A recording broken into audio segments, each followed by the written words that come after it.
السلام علیکم۔ کیس کے ناول پہ آپ سب کو ویلکم۔ ایک خوبصورت ناول پیش کر رہے ہیں جس کا نام ہے ہم خواب تھے تیری آنکھوں کے۔ ناول کی رائٹر ہیں فرحانہ ناز۔ چلیے چلتے ہیں ناول کی جانب۔ انٹرکام کی تیز آواز جب کمرے کے سناٹے میں گونجی تو رسالہ پڑھتے ہوئے میں ایک دم اچھل پڑی۔ کہانی کا سارا سحر ختم ہو کر رہ گیا۔ بے وقت کی راگنی یوں بھی مجھے ہمیشہ ہی بری لگتی ہے، سو اس وقت بھی بڑی ناگوار گزری۔ بھلا یہ بھی کوئی ٹائم تھا لوگوں کے گھروں کی بیل بجانے کا؟ دوپہر کے 2-2:30 جب دنیا آرام سے سوتی ہے یا ہم جیسے لوگ کبھی کبھی کچھ پڑھ لکھ کر اس دوپہر کا خاتمہ کرتے ہیں، اور اس وقت کوئی بیل بجا کر ڈسٹرب کرے تو بس رسالہ تھامے ہی میں بیڈ سے اٹھی، میز تک گئی، بٹن پر انگلی رکھی۔ کون؟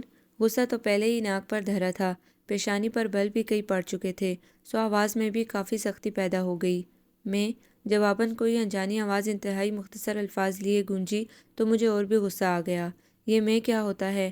جل کر پوچھا تو جناب فرمانے لگے، میں ویسے تو بکرا ہوتا ہے مگر کبھی کبھی انسان بھی ہو جاتا ہے۔ انتہائی شوق جواب شوق آواز میں ملا تو عادت کے مطابق میری بے ساختہ ہنسی چھوٹ گئی۔ جواب میں موصوف کی بھی کھی سنائی دی تو ایک دم ہی اپنی غلطی کا احساس ہوا۔ نامعلوم کون ہے، کس سے ملنا ہے؟ شاید ڈیڈی کا کوئی دوست ہے، مگر نہیں، ڈیڈی کے تمام دوستوں کی آوازیں میں اچھی طرح پہچانتی ہوں، کیونکہ ڈیڈی کا کوئی دوست ایسا نہیں ہے جس سے میری الیگ سلیگ نہ ہوئی ہو، مگر اس وقت تو بالکل ہی نئی اور انجانی آواز تھی۔ سوچا ہو سکتا ہے ڈیڈی کا کوئی نیا پراپرٹی مینیجر ہو، کیونکہ آج کل ڈیڈی اس کی تلاش میں تھے، سو جلدی ہنسی پر قابو پا لیا، آواز میں ذرا سنجیدگی پیدا کی اور انتہائی تمیز سے پوچھا، کس سے ملنا چاہتے ہیں آپ؟ کوئی بھی مل جائے، بڑی شوخی سے کہا گیا تو مجھے پھر غصہ آنے لگا کہ ہم تو اتنے سنجیدہ ہو گئے تھے اور موصوف کچھ زیادہ ہی فری ہو رہے ہیں۔ آخر آپ ہیں کون؟ آواز میں بھرپور غصہ پیدا کرتے ہوئے بڑی سنجیدگی سے پوچھا۔ ڈاکیا، جواب دیا گیا۔ ہائے کتنا نامعقول ڈاکیا ہے، خبیث کو ذرا تمیز نہیں بات کرنے کی، شاید کوئی نیا ڈاکیا بنا ہے، دل میں سوچا۔ کیا کوئی بغیر ٹکٹ خط ہے؟ ہم نے پوچھا، کیونکہ شرافت سے آیا ہوا لفافہ تو ہم نے سوچا یوں ہی گیٹ میں ڈال جاتے ہیں، لہٰذا ہم نے سوچا یقیناً ٹکٹ کے بغیر ہوگا، مگر جواب ملا، نہیں پارسل۔ کیا پارسل؟ ہماری آنکھیں کھل گئیں۔ یقیناً آنٹی کا ہوگا۔ مارے خوشی کے ڈاکیے پر آیا ہوا غصہ بھی جاتا رہا۔ پہلے سوچا نوبل کو آواز دوں، کیونکہ اس وقت مالی کو اٹھانا یا فضل الدین کو آواز دینا فضول تھا، کیونکہ دونوں ہی کی نیندیں اس قدر پکی تھی کہ اس وقت جھنجھوڑ کے بھی اٹھاؤ تو 1000 بار تو قسمت آ کر ہی رہ جائیں، سو انہیں چھوڑا اور نوبل کو محض اس لیے آواز نہ دی کہ وہ بھی ایک نمبر ہے، پہلے تو مجھے خوب ستائے گا، ہاتھ میں پارسل لیے ادھر ادھر ناچتا پھرے گا، میرا موڈ انتہائی خراب ہو جائے گا، تب کہیں جا کر وہ پارسل کھولے گا، لہٰذا جلدی سے پیروں میں سلیپر اڑسے اور رسالہ میز پر رکھ کر خود ہی بھاگی، کمرے سے نکل کر کوریڈور سے گزری، جلدی سے سیڑھیاں اتری تو چلچلاتی دھوپ نے آنکھوں میں آگ سی بھر دی اور گرم ہوا کا وہ تھپیڑا پڑا کہ آنکھوں کے سامنے اندھیرا سا چھا گیا، مگر پھر بھی گرتے پڑتے گیٹ تک پہنچے، کھٹاک سے گیٹ کھولا تو دوسرا شوق یہاں لگا، ہائے تو کیا سب ڈھاکیوں کے بھی یہ رنگ ڈھنگ ہونے لگے ہیں؟ منہ سے عجیب سی آواز نکلی اور نگاہیں پوری کھل کر اس کے سراپے پر مرکوز ہو گئیں۔ نیوی بلو کلر کی پینٹ، اسکن کلر کی شرٹ، بلو کیپ اور براؤن شیڈ کا سن لائٹ چشمہ، اپنی آنکھوں پر چڑھائے انتہائی خوبرو نوجوان سامنے کھڑا تھا، بڑی دھیمی مسکراہٹ کے ساتھ، بالکل کسی افسانے کے ہیرو کی مانند یا پھر کسی پرستان کا شہزادہ، ہمارے گیٹ پر آ دھمکا تھا، اور اس کا کلر اس قدر فیئر تھا کہ شاید 24 گھنٹے اے سی کمروں میں بیٹھنے والوں کا ایسا نہ ہوگا۔ بمشکل چہرے سے نگاہیں ہٹ کر اس کے ہاتھوں پر پڑی تو میں مزید ہکا بکا رہ گئی۔ ہاتھ میں ایک شیشے کا عجیب سا جگ تھما تھا اور پارسل ندارت۔ کہاں ہے پارسل؟ ہم نے پریشان ہو کر حیرانی سے پوچھا تو موصوف ہم سے زیادہ ہونک ہو گئے۔ کیسا پارسل؟ الٹا ہم سے ہی سوال کیا تو جان ہی نکل گئی۔ تو کیا تم پوسٹ مین نہیں ہو؟ ہم نے حیرانی سے پوچھا، حالانکہ یقین تو پہلے ہی نہیں آ رہا تھا۔ کیا مطلب میں آپ کو ڈاکیا نظر آتا ہوں؟ وہ ذرا اکڑ کر بولا۔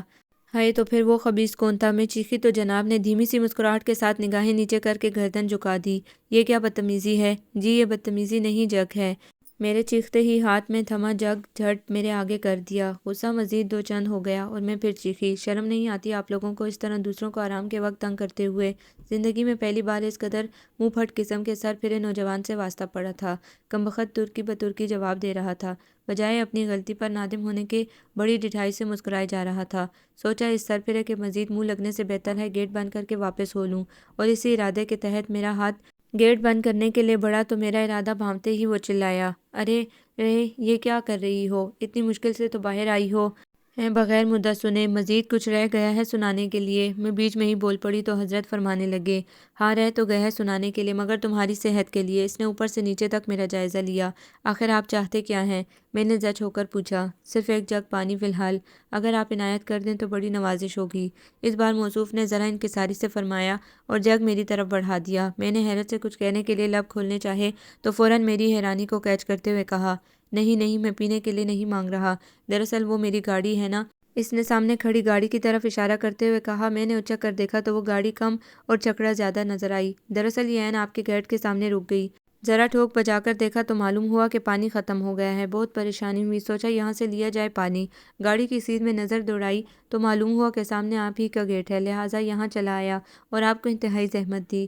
اس نے صفائی پیش کرتے ہوئے کہا تو چاروں ناچار میں نے جگ اس کے ہاتھ سے لے لیا۔ ویسے آپ کو مشورہ کس نے دیا کہ بابا آدم کے زمانے کا چھکڑا لیے پھریں؟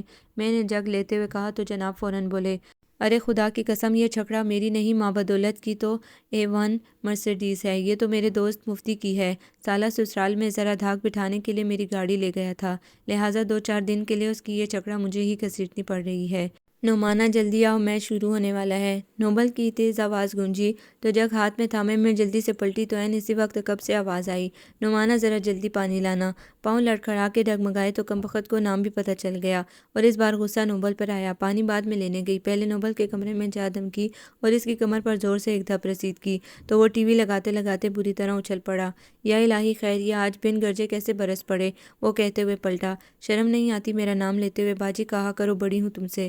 میں غصے سے گھرائی تو وہ ہنس دیا۔ تو گویا آج پھر آپا جان بننے کا بھوت سوار ہوا ہے، خالہ جان نہ کہا کروں تمہیں، وہ منہ چڑھاتے ہوئے بولا۔ میں دانت پیستے ہوئے آگے بڑھی۔ باپ رے باپ، آج تو مطلع کافی ابر آلود ہے، وہ کہتا ہوا دوسرے دروازے سے ممی کے کمرے میں لپکا اور میں پاؤں پٹک کے پلٹی۔ پانی لیا اور گیٹ پر آ گئی۔ دیکھا حضرت سیٹی میں کسی گانے کی دھن بجاتے ہوئے گیٹ پر لگی نیم پلیٹ کو بغور دیکھنے میں مصروف ہیں۔ ہاں ہاں، غور سے پڑھ لیجئے اور پھر کبھی یہ جھگڑا اپنے ناقص ہونے کا ثبوت دے تو یہیں لے آئیے گا گھسیٹ کر۔ میں نے ذرا جل کر کہا تو جناب ذرا کسیا کر پیچھے ہٹ گئے۔ نہ نہیں، میں تو یوں ہی وقت گزاری کے لیے کہ جب تک آپ پانی… جی ہاں، مجھے معلوم ہے آپ جیسے لوگ ہر کام ہی وقت گزاری کے لیے کرتے ہیں، میں نے طنزیہ کہا تو وہ بجائے شرمندہ ہونے کے کھلکھلا کر ہنس دیا۔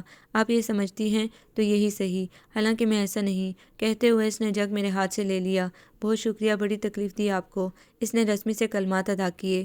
میں چپ چاپ گیٹ بند کرنے لگی تو جلدی سے جناب نے ہاتھ اوپر کر کے اسے بائے بائے کی صورت میں ہلایا اور بڑی بے تکلفی سے کہا خدا حافظ، اور گاڑی کی طرف بڑھ گیا۔ میں گیٹ بند کر کے اپنے کمرے میں آ گئی، ذرا سکھ کا سانس لیا، پھر رسالہ اٹھا کر کہانی کا پڑھا ہوا حصہ ذہن میں تازہ کرنے لگی۔ ابھی ورق الٹ پلٹ ہی رہی تھی کہ نوبل وارد ہو گیا۔ خالہ جان لوڈو کھیل رہی ہیں آپ؟ کیونکہ میچ تو آسٹریلیا میں بارش ہونے کی وجہ سے ہو گیا کینسل، اس نے کہا تو مجھے بے ساختہ ہنسی آ گئی اس کے خالہ جان کہنے پر۔ کیا بدتمیزی ہے، میں نے ہنسی پر قابو پاتے ہوئے کہا تو اس نے جھٹ ہاتھ میں تھما لوڈو میرے سامنے کر دیا۔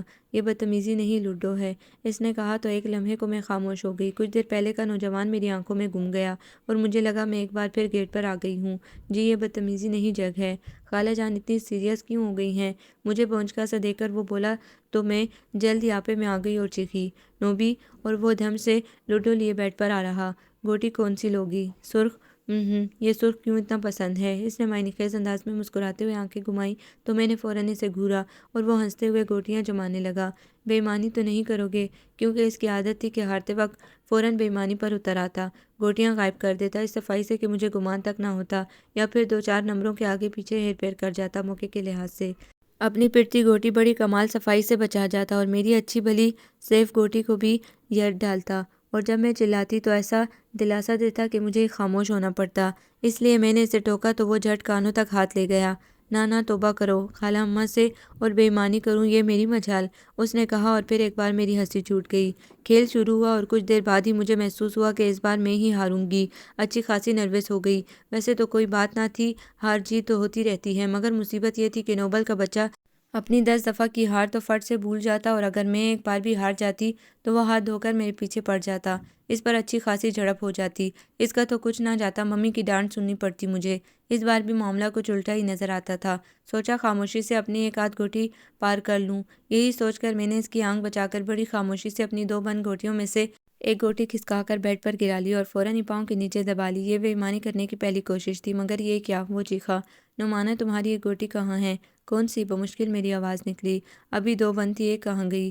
اس نے ادھر ادھر دیکھا، لوڈو سرکایا، مجھے پیچھے کیا پاؤں ہٹایا اور بس انگوٹھے کے نیچے دبی گوٹی برآمد ہو گئی۔ یہ رہی بے ایمانی، یہ یہاں کیسے آئی ہے؟ وہ چیخا۔ تمہارا توڑ کب ہوا ہے جو پار کر لی؟ بے ایمان، بے ایمانی بھی نہیں کرنی آئی، اور مجھے کہا جا رہا ہے کہ بے ایمانی تو نہیں کرو گے؟ وہ چہکا اور میں کسیا گئی۔ میں نے کوئی بے ایمانی نہیں کی، تم ہی ہوگے بے ایمان۔ ہاں ہاں، میں ہی ہوں بے ایمانی کرنے والا، اور یہ گوٹی بھی میں نے ہی اپنی بے ایمانی سے پاؤں کے نیچے دبائی تھی، ہے نا؟ بکو مت، میں چڑ گئی۔ دفعہ ہو جاؤ یہاں سے، آئندہ میرے ساتھ کھیلنے کی ضرورت نہیں ہے۔ میں نے ایک ہاتھ لوڈو میں دیا، گوٹیاں دور جا کر اچھلیں۔ یہ کیا جہالت ہے، غنڈہ گردی شروع کر دی، ہارتی ہو تو روتی کیوں ہو فوراً؟ اس نے گوٹیاں سمیٹتے ہوئے غصے سے کہا۔ اپنی بات بتا رہے ہو، میں کیوں روؤں؟ تم ہی روتے ہوگے، میں نے چلا کر کہا۔ تو وہ مجھے دیکھتے ہوئے بولا، اب پتہ چلا تم جیتتی کس طرح ہو مجھ سے۔ وہ تو شکر آج میں نے رنگے ہاتھوں پکڑ لیا، نہیں تو ایک ایک کر کے تمام گوٹیاں ٹھکانے لگا دیتی۔ کیا کیا یعنی تم سمجھ رہے ہو کہ پہلے میں بے ایمانی کرتی رہی ہوں؟ میں چیخی۔ کرتی رہی ہوں سے کیا مراد ہے؟ کی ہے، ہمیشہ صورت بھولی ہے تو کیا ہوا؟ کرتوت تو دیکھو، آج پتہ چلا کہ یہ کالا دھندا اور گورے لوگ کیا ہوتا ہے، اس نے کہا، اور میرا خون کھول کر رہ گیا۔ دفعہ ہو جاؤ، فوراً 1 منٹ نہ لگے، فوراً چلتے پھرتے نظر آؤ۔ میں آپے سے باہر ہو گئی، پوری قوت سے چیخی تو وہ لوڈو اور گوٹیاں اٹھا کر باہر نکل گیا۔ یہ کوئی نئی بات نہ تھی، ہمیشہ ہر کھیل کے اختتام پر ہی ہوتا تھا۔ لوڈو ہی کیا کیرم میں بھی یہی کچھ ہوتا۔ ادھر کھیل شروع ہوا، ادھر وہ ہاتھ دھو کر کوئن کے پیچھے پڑ جاتا۔ دیکھا نعمانہ، کوئن میں ہی لے کر جاؤں گا، کوئن میری ہے، اسے کوئی نہیں لے جا سکتا، وہ کہتا رہتا، اور میں خاموشی سے کھیل میں مگن رہتی۔ ہوتا یہ تھا کہ ایک تو میرے ہاتھ میں کوئن بہت کم آتی تھی، کبھی ایسا ہو بھی جاتا کہ میں کوئن لے گئی تو وہ فٹافٹ اپنی تمام گوٹیاں ختم کر کے میری کوئن ضائع کر دیتا، یا پھر یوں کہ ادھر میں نے کوئن کے لیے نشانہ تاکہ قریب تھا کہ میں اس ٹائگر پش کروں، وہ پش کر دیتا، اور میرا ہاتھ غیر محسوس طریقے سے ایک دم ہی ہل کر رہ جاتا۔ خوب جنگ ہوتی، نتیجہ کوئی برآمد نہ ہوتا، اور جب وہ خود کوئن لے جاتا تو اس قدر خوش ہوتا، اتنا چلاتا، دیکھا نعمانہ، میں نہ کہتا تھا کہ کوئن میری ہے، میں لے کر جاؤں گا، تم تو ناحق پریشان ہو رہی تھی اس کے پیچھے۔ سائیں یہ ادھر ادھر کہ وہ کتنے راؤنڈ لگائے، لیکن آئے گی اپنی ہی پاکٹ میں، وہ جوش سے کہتا، اور میں فقط منہ چڑھا کر رہ جاتی۔ نوبل میری آنٹی کا بیٹا تھا، عمر میں کوئی سال بھر کا فرق تھا، مگر لگتا وہی بڑا تھا۔ میری اور اس کی بنتی بھی خوب تھی، تو ڈھنتی بھی خوب تھی۔ آنٹی 2 سال ہوئے امریکہ جا چکی تھی اور اسے ہمارے پاس چھوڑ گئی تھی۔ وہ یوں بھی شروع سے ہمارے ہی گھر رہا تھا، کیونکہ آنٹی کافی سوشل قسم کی خاتون تھی، وہ انکل کا بزنس میں برابر کا ہاتھ بٹاتی، اسی لیے شروع ہی سے ممی کے پاس رہا۔ ممی نے بھی اسے بے انتہا پیار دیا، کیونکہ ان کے کوئی بیٹا نہ تھا، ڈیڈی بھی بہت چاہتے تھے، اور میں بھی اسے اپنے بڑے بھائی کی طرح سمجھتی۔ جب پتہ چلا کہ 1 سال چھوٹا ہے تو اچھا خاصا روب بھی جھاڑنا شروع کر دیا۔ بچپن کھیلتے لڑتے ہوئے گزرا، بڑے تو ہو گئے مگر عقل نہ آئی، خصوصاً نوبل میں۔ لڑائی اب بھی جاری رہی، مگر اب ہوتا یوں تھا کہ منانے میں پہل وہی کرتا، کبھی کچھ لا کر دیتا تو کبھی گھمانے لے جاتا، گاڑی اچھی ڈرائیو کرتا تھا۔ آنٹی کے خطوط برابر آتے رہتے تھے، اور پارسل بھی، کبھی کسی کے ہاتھ کچھ بھیجا جا رہا ہے تو کبھی کسی کے ہاتھ۔ میرے اور نوبل کے ساتھ بڑی مساوات روا رکھتیں، اگر اس کے لیے کوئی تحفہ بھیجتی تو میرے لیے بھی ضرور بھیجتیں۔ ممی کے ہر خط میں لکھا ہوتا کہ نوبل زیادہ تنگ تو نہیں کرتا، کان کھینچ کر رکھنا، کہیں لاڈ میں زیادہ بگڑ نہ جائے۔ ممی تو خیر کیا کھینچتی اس کے کان، ہاں البتہ میں ضرور کھینچا کرتی، اور خصوصاً خط پڑھنے کے بعد یہ عمل لازمی ہوتا۔ وہ چیختا، نعمانہ اللہ کرے مر جائے، پہلے تم۔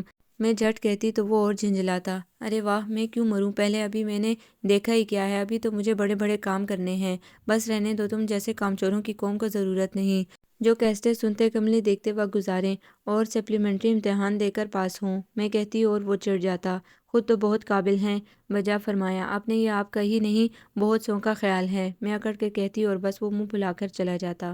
کچھ دن گزرے اور آنٹی کا خط آ گیا، ساتھ ٹیلی گرام بھی۔ پڑھ کے خوشی کی انتہا نہ رہی۔ وہ 2 دن بعد صبح کی فلائٹ سے آ رہی تھیں۔ نوبل تو دیوانہ ہو گیا، تقریباً 2 سال اور 2 ماہ بعد آ رہی تھیں، تو پھر وہ خوش کیوں نہ ہوتا، آخر اس کی ماں تھی۔ ہم نے نہ معلوم کیا کیا پروگرام سیٹ کر لیے کہ آنٹی آئیں گی تو کہاں کہاں جائیں گے، کہاں کہاں گھومیں گے۔ 2 دن بمشکل گزرے، تیسرے دن میں اور نوبل صبح 6 بجے ہی اٹھ کے بیٹھ گئے اور سب کو اٹھا دیا۔ نوبل تو مائی اور فضل دین کے پیچھے پڑ گیا تھا، کبھی کچھ ہدایت تو کبھی کچھ۔ میں نے بھی باورچی خانے میں جا کر پوری لسٹ تھما دی، اسے کہ جیسے آج ہی آنٹی کھانا کھائیں گی، سو ہر چیز آج ہی پک جائے۔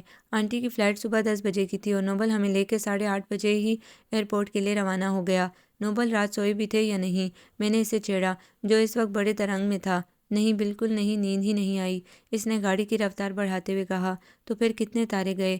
میں نے پوچھا۔ چھت پر نہیں تھا تو کمرے میں کیا کرتے رہے؟ بری بات ہے، بچے ایسی باتیں نہیں پوچھتے، اس نے آہستہ سے کہا۔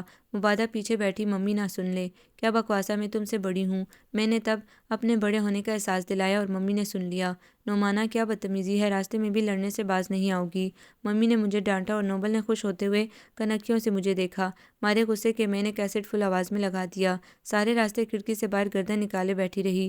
ایئرپورٹ آیا اور ہم تینوں اتر گئے۔ ڈیڈی نہیں آئے تھے، آفس کا کوئی ضروری کام تھا۔ ابھی فلائٹ کے آنے میں کافی ٹائم تھا۔ نوبل نے وہاں جاتے ہی PIA ہوٹل کے کیبن سے میری پسندیدہ چاکلیٹ مجھے دلا کر میرا موڈ بحال کر دیا اور میں اس میں مگن ہو گئی۔ ممی تو وہاں جا کر ایک جگہ جم کر رہ گئی تھیں۔ یوں میں اور نوبل ادھر ادھر گھوم رہے تھے۔ اور بھی بہت سے لوگ تھے۔ جوں فلائٹ کا ٹائم قریب آ رہا تھا، آنے والوں میں مزید اضافہ ہو رہا تھا۔ خاصا رش ہو گیا۔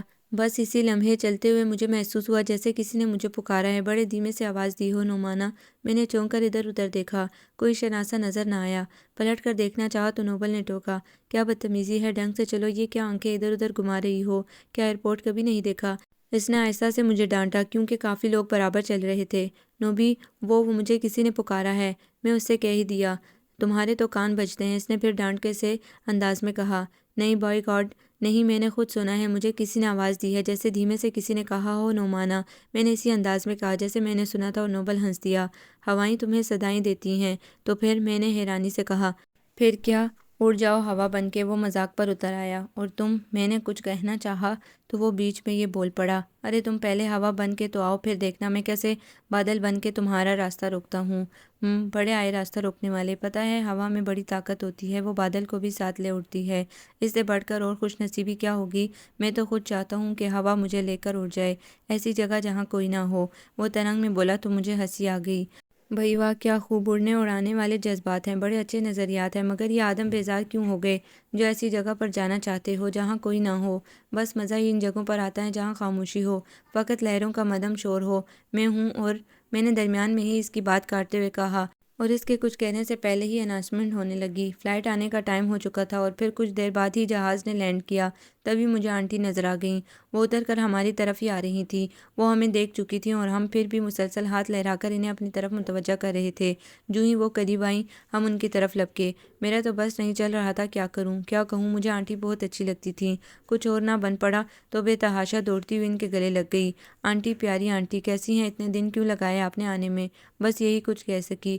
انہوں نے بے اختیار ہو کے مجھے چوما۔ تبھی نوبل بھی ان تک آ گیا۔ انہوں نے اسے بھی گلے لگایا۔ کیسی ہو چندا؟ اور نوبل تم کیسے ہو؟ انہوں نے ہم دونوں کو پیار کرتے ہوئے پوچھا۔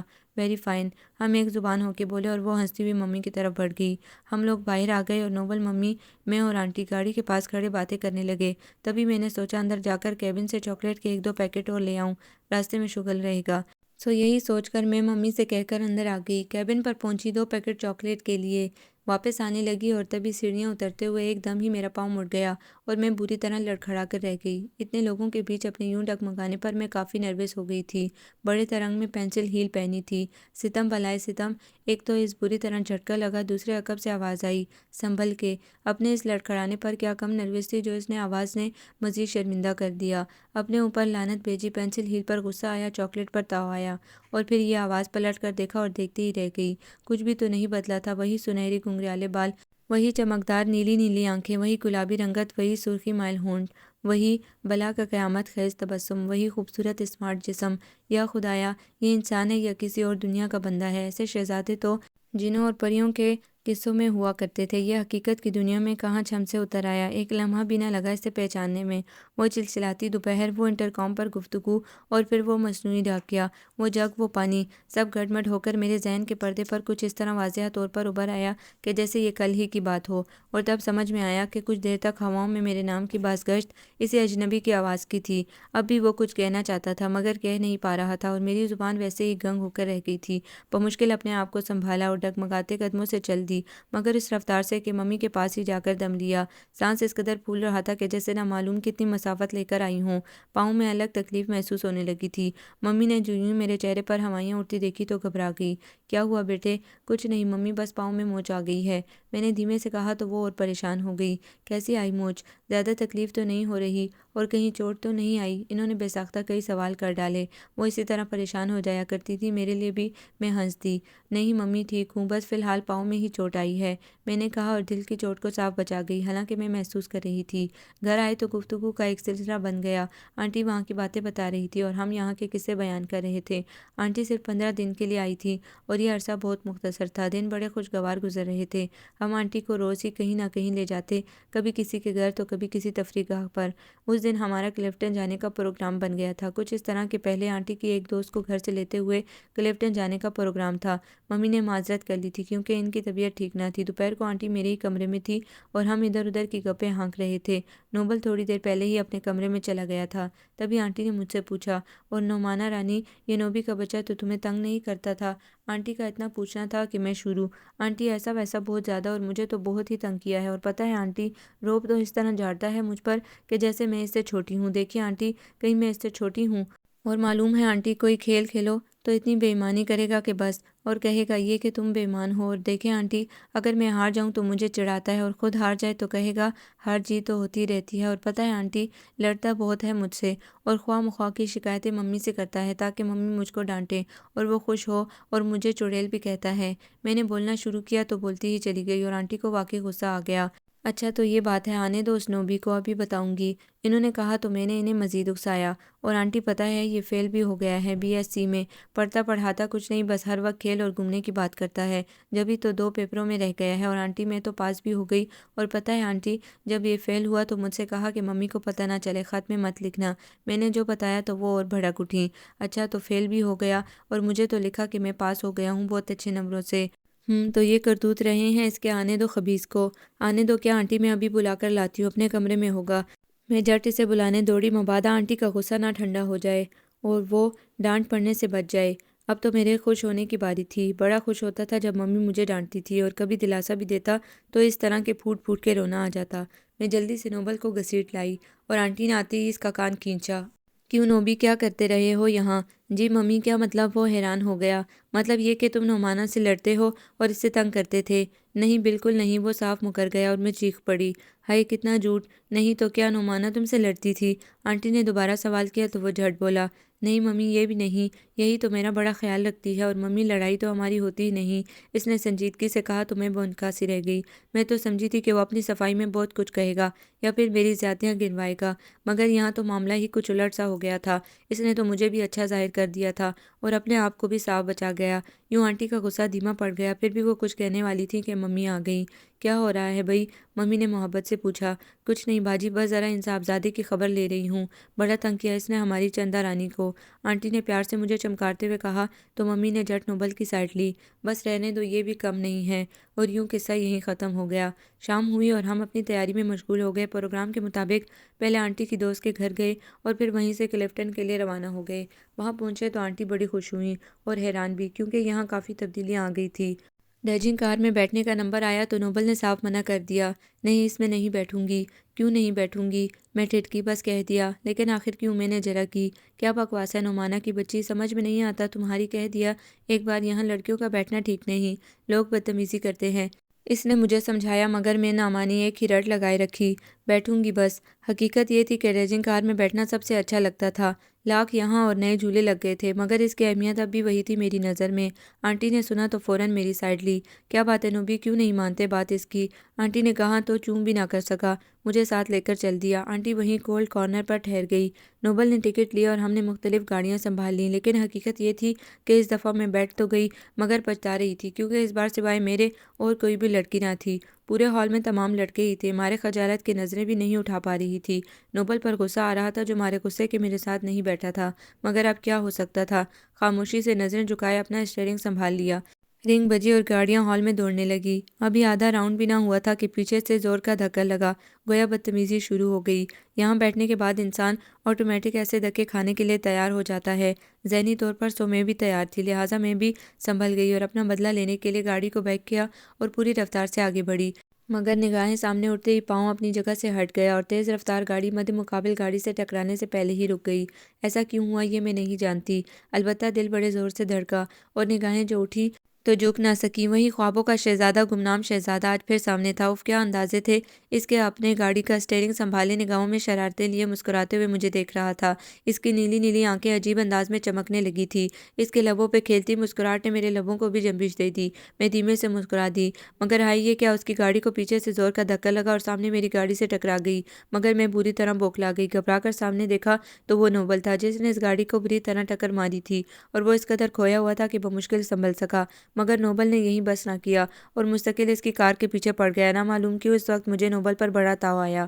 تبھی ٹائم ختم ہو گیا اور سب کی گاڑیاں اپنی اپنی جگہ منجمد ہو گئی، سو جلدی سے اتر آئی۔ نوبل بڑی تیزی سے میری طرف آیا اور میرا ہاتھ پکڑ کر تقریباً گھسیٹتا ہوا مجھے ہال سے باہر لے آیا۔ ایک تو پہلے ہی اس پر تاؤ آ رہا تھا، اس جہالت پر اور غصہ آیا۔ کیا بدتمیزی ہے! چھوڑو میرا ہاتھ! میں نے اپنا ہاتھ چھڑاتے ہوئے کہا۔ بس ہو گیا شوق پورا، بیٹھ لیں ڈیجن کار میں۔ کہا نہیں تھا کہ بڑا غلط قسم کے لوگ آتے ہیں یہاں! اس نے میرا ہاتھ جھٹکے سے چھوڑا اور گرجا۔ تم بھی تو تھے! کیا کہا وہ زور سے چیخا۔ او ہو، تو اس میں برا ماننے کی کیا بات ہے! یہ تو کھیل ہی ایسا ہے۔ میں نے جلدی سے بات بنائی۔ اتفاقیہ طور پر یہ میرا اور اس کا تیسری بار آمنا سامنا تھا، اور اس طرح کہ دل کی کایا ہی پلٹ گئی تھی۔ عجیب انداز سے اس نے دھڑکنا شروع کر دیا تھا، اور پھر ہوا یوں کہ جب میں تنہا ہوتی تو وہ خیالوں کی وادی میں چاند بن کر چمک اٹھتا۔ جتنا ذہن کو جھٹکتی اتنا ہی چمکتا۔ گھبرا کے آنکھیں مونتی تو وہ مسکراتا ہوا سامنے ہوتا۔ میں نے بارہا کوشش کی کہ اس کے خیال سے دل و دماغ کو باز رکھوں، مگر بے سود۔ میں جتنا اس کے خیال سے دامن چھڑاتی وہ اتنا ہی سایہ بن کے میرے ارد گرد ہوتا، اور پھر میں ہار گئی۔ دل جیت گیا۔ دل تو دل ہی تھا نا! سچ ہی کہا ہے کسی نے۔ اس دل پر کسی کا زور نہیں چلتا۔ یہ چیز اپنی ہوتے ہوئے بھی اپنی نہیں رہتی، سو یہ دل بھی پرایا ہو گیا۔ حالانکہ میں سمجھتی تھی کہ وہ ایک اجنبی ہے جس کے بارے میں یہ تک معلوم نہیں کہ وہ کون ہے، کیا ہے۔ پھر اس کے بارے میں اتنا سیریس ہو جانا ایک زبردست حماقت تھی۔ مگر دل کو سمجھانے کی ہر کوشش رائگاں ہو رہی تھی، اور ان تمام باتوں کے باوجود میں جب بھی گھر سے گھومنے نکلتی میری نظریں غیر ارادی طور پر ادھر ادھر بھٹکنے لگتی۔ آنٹی 15 دن کے بعد چلی گئی۔ اس دن نوبل بڑا اداس تھا۔ آنٹی برابر اسے تسلی دے رہی تھی، اپنے جلد آنے کا وعدہ کر رہی تھی، اور نہ معلوم کیا کیا کہہ رہی تھی۔ میری سمجھ میں نہیں آ رہا تھا، بس اتنا سنا تھا وہ کہہ رہی تھی، نوبی بیٹے میں نہ معلوم کیا کیا سوچ کر آئی تھی، مگر خیر میں تمہیں تمہاری تعلیمی پیریڈ میں ڈسٹرب کرنا نہیں چاہتی۔ اب تم دل لگا کر پڑھنا، تمہاری تعلیم مکمل ہو جائے تو بات کروں گی۔ اور بھی انہوں نے نہ معلوم کیا کچھ کہا، مگر میری سمجھ سے بالاتر تھا۔ پتہ نہیں وہ کس قسم کی بات کا ذکر کر رہی تھی۔ وہ چلی گئی تو گاڑی پھر اپنی ڈگر پر چلنے لگی۔ کچھ دن تو ان کی یاد نے سب کو ستائے رکھا، پھر آہستہ آہستہ سب نارمل ہو گئے۔ وہ دن بھی خوب تھا۔ مجھے کچھ نئے کیسٹ لینے تھے اور نوبل کو بھی جینس اور جیکٹ خریدنا تھی، سو دونوں بازار چل دیے۔ ایلفرڈ پہنچے تو نوبل نے گاڑی پاپ میوزک سینٹر کے سامنے پارک کر لی۔ ادھر میں نے کیسٹوں کی جانچ پڑتال شروع کی، ادھر نوبی سامنے فیضی گارمنٹس پر چلا گیا۔ اسے معلوم تھا میری شاپنگ کا حال بہت اطمینان کے ساتھ کرتی ہوں۔ بڑی چھان بین کے بعد 6-7 کیسٹ پسند آئے، پیک کرائے، رقم ادا کی اور پلٹی، تبھی بری طرح کسی سے ٹکرا گئی۔ کیسٹ بکھر کے قدموں میں اور کورس کا مسرور کن جھونکا مجھے مست کر گیا۔ گھبرا کر سر اٹھایا، نگاہیں چاروں ہی تو سوری کہتے ہوئے ہونٹ اسی انداز میں کھلے کے کھلے رہ گئے۔ آنکھیں چمک اٹھیں، اس کی نیلی نیلی آنکھوں میں قندیلیں سی جگمگا اٹھی، لبوں پر گہرا تبسم اور آنکھوں میں جگمگاتی قندیلوں کے ساتھ ملن کی خوشی لیے وہ پھر میرے سامنے تھا۔ ہاں وہی شہزادہ جو قصوں اور کہانیوں میں ہوتا ہے، مگر یہ شہزادہ بار بار کہانیوں سے نکل کر میرے سامنے کچھ اس انداز سے آتا ہے کہ میرے دل کی دنیا ہی اتل پتل ہو جاتی۔ یا خدایا، یہ خواب ہے یا خیال! میری سمجھ میں کچھ نہیں آ رہا تھا۔ میں نے دھیرے سے آنکھیں بند کی اور پھر کھولیں، وہ پھر بھی سامنے تھا، ایک ٹک مجھے گھورتا ہوا، اپنے گرد و نواح سے بے خبر۔ اور پھر جیسے ساز بج اٹھا، نعمانہ! وہ گنگنایا اور میں جھوم اٹھی۔ نعمانہ! مجھے پہچانا؟ اس نے پوچھا اور میں صرف مسکرا دی، اور میری یہی مسکراہٹ اس کی زندگی بن گئی۔ وہ جھوم اٹھا۔ جی آپ! پوری قوت جمع کر کے میں نے کچھ کہنا چاہا تو وہ بیچ میں ہی بول پڑا۔ جی آپ نہیں، آدرش! بندہ ناچیز کو آدرش کہتے ہیں۔ آدرش! میں کھو سی گئی۔ اتنا حسین نام، حسین شخصیت کی حسین پہچان! کیسا لگا؟ بہت اچھا۔ میں کیسٹ اٹھانے کو جھکی تو وہ بھی جھک گیا۔ نعمانہ کہیں ملو، اس نے سرگوشی کی۔ کیا؟ میرے منہ سے بے ساختہ نکلا۔ دیوانے ہوئے ہو؟ وہ ہنس دیا۔ اس بات کا سہرا بھی تو ہمارے ہی سر ہے، مطلب یہ کہ دیوانہ بھی تو تمہیں نے بنایا ہے۔ الزام دیتے ہو؟ میں نے آنکھیں نکالی۔ نہیں پریم، اس نے سرگوشی میں کہا، اور میری آنکھیں خود بخود جھک گئیں۔ صحیح کہہ رہا تھا تو گویا دونوں طرف ہے آگ برابر لگی ہوئی۔ میں نے دل میں سوچا، اے مورنی، کیا سوچ رہی ہو؟ ہاں وہ کچھ نہیں کہتے نظریں اٹھیں اور کچھ زیادہ ہی اٹھ گئیں۔ اس کے عقب سے آتا نوبل صاف نظر آ گیا، جان ہی نکل گئی۔ پھر تو کیسٹیں پکڑی اور سر پر دوڑی کہ گاڑی کے پاس جا کر ہی دم لیا۔ پچھلی سیٹ پر کیسٹیں اچھالی اور فرنٹ سیٹ پر ڈھیر ہو گئی۔ نوبل اسٹیئرنگ سنبھال چکا تھا۔ دروازہ لاک کرتے ہوئے میری گردن خود بخود مڑ گئی۔ وہ وہیں کھڑا تھا، آنکھوں کی چمک اور لبوں کی مسکراہٹ مانند پڑ گئی تھی، اور میرے چہرے پر ایک عجیب سی اداسی چھا گئی۔ نہ جانے وہ کب نظر آئے۔ میری نظریں اس کا طواف کر رہی تھی جب تک کہ گاڑی آگے نہ بڑھی۔ میں کچھ اس قدر اس کے خیال میں کھوئی ہوئی تھی کہ جو کچھ نوبل نے مجھ سے کہا میں بالکل نہیں سن پائی۔ تب اس نے باقاعدہ مجھے دھوکہ دیا۔ کہاں کھوئی ہوئی ہو؟ اس نے حیرانی سے پوچھا۔ خلاف توقع پہلی بار اتنا خاموش دیکھ رہا تھا۔ ہاں کہیں نہیں، میں بوکھلا کر رہ گئی۔ تو پھر یہ خاموشی کا دورہ کیسا ہے؟ وہ ہنسا اور میں چڑ گئی۔ ضروری ہے ہر وقت پاگلوں کی طرح بولا ہی جائے؟ کبھی سیریس بھی ہو جانا چاہیے انسان کو۔ میں نے کہا تو وہ ہکا بکا رہ گیا۔ کیا کہا تم اور سیریس؟ اللہ اللہ کتنے پیارے دن آ گئے۔ وہ چہکا۔ بکو مت، میں نے غصے سے کہا، مگر تھا وہ بھی بڑا ڈھیٹ۔ نہ مانا اور باقاعدہ میری سنجیدگی کا مذاق اڑانا شروع کر دیا، اور میں نے چپ رہنے میں عافیت جانی۔ اور پھر سچ ہی کہا ہے کسی نے کہ محبت اندھی ہوتی ہے اور جوانی دیوانی ہوتی ہے، اور اس وقت یہ دونوں سرکش جذبے میرے سر چڑھ کر بول رہے تھے، اور پھر یہ احساس کہ وہ بھی مجھے فراموش نہ کر سکا ہے۔ اس کی آنکھوں کی جوت صرف اور صرف مجھے دیکھ کر جگمگاتی ہے۔ بس یہی لطیف احساسات تھے جنہوں نے مجھے کہیں کا نہ رکھا، اور میں ہر چیز سے بیگانی ہو کر رہ گئی۔ ہر لمحے اس کا خیال، ہر گھڑی اس کی یاد، اور یوں بغیر جانے پہچانے میں نے اسے چاہا اور چاہتی ہی چلی گئی۔ اور پھر یہ عالم تھا کہ جب پھولوں کو دیکھتی اس کا چہرہ نظر آتا، چاند پر نظر پڑتی تو اس کا عکس دکھائی دیتا۔ 12 اندیشوں نے دھمکایا کہ آج کل جانے پر کے لوگوں کا اعتبار نہیں کہ کب دغا دے جائیں۔ تو پھر وہ تو اجنبی تھا، مگر یہ کیسا اجنبی تھا جسے اجنبی ماننے کو دل تیار ہی نہ ہوتا تھا۔ وہ تو اس قدر اپنا اپنا لگا تھا کہ شاید اور کوئی نہیں۔ زندگی عجیب موڑ پر لے آئی تھی۔ دل چاہتا ہر وقت گھومنے نکل پڑوں، اور جب بھی ایسا ہوتا میری نظروں کا سفر شروع ہو جاتا، مگر ہر بار مایوسی، ہر بار تشنگی، وہ کہیں نظر نہ آتا۔ نہ معلوم ایسا کتنی بار ہوا تھا۔ میں نے تو دنوں کا حساب لگانا چھوڑ دیا تھا۔ ڈھیر سارے دن یوں ہی بیت گئے اور وہ مجھے کہیں نظر نہ آیا، تو مایوس ہو کر میں نے گھر سے نکلنا ہی چھوڑ دیا۔ ایک روگ لیے خاموش ہو رہی، اس کی یاد اب بھی ختم نہیں ہوئی تھی دل میں۔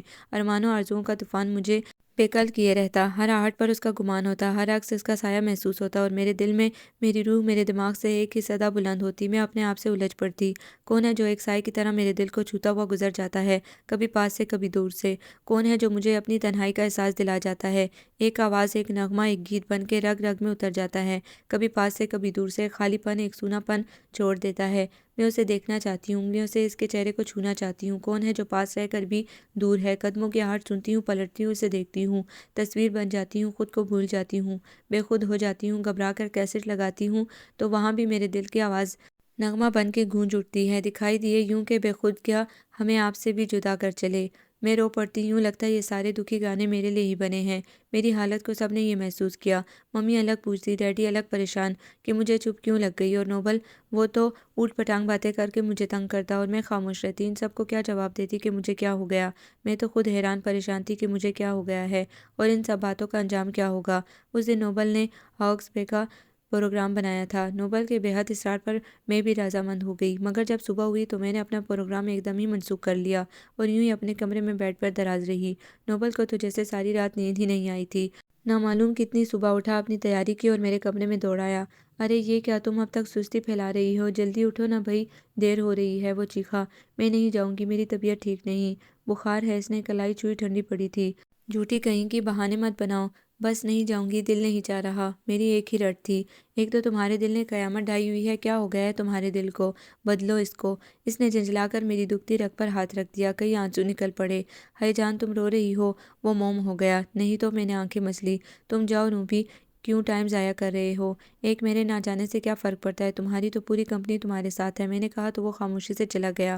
ممی کی طبیعت رات سے ٹھیک نہیں تھی، میں ان کے کمرے میں چلی آئی، دوپہر تک ان کے کمرے میں ان کے پاس رہی، اور پھر جب کھانا وغیرہ کھا کر وہ سو گئیں تو میں اپنے کمرے میں آ گئی۔ گھر میں عجیب سا سناٹا ہو رہا تھا، مائی اور بابا بھی آرام میں مصروف تھے۔ ابھی کمرے میں آئے کچھ ہی دیر ہوئی تھی کہ انٹر کام چیخ اٹھا، دل بلیوں اچھل پڑا۔ ایک مدت بعد، یہ دوپہر میں پھر بجی تھی۔ دل چیخ چیخ کر کہہ رہا تھا، یہ وہی ہے، وہی۔ لپک کر میز تک گئی، بٹن پش کیا، دل کی بے قرار دھڑکنوں کو سمیٹتے ہوئے پوچھا، کون؟ آدرش، کسی نے دھیرے سے کہا، اور میرے کانوں میں جلد رنگ سے بج اٹھے۔ میں بے اختیار دوڑی، قدم کہیں سے کہیں پڑے، ایک جھٹکے سے گیٹ کھولا اور چکا چوند ہوتی آنکھوں میں ننھے ننھے ستارے سے جلملا اٹھے۔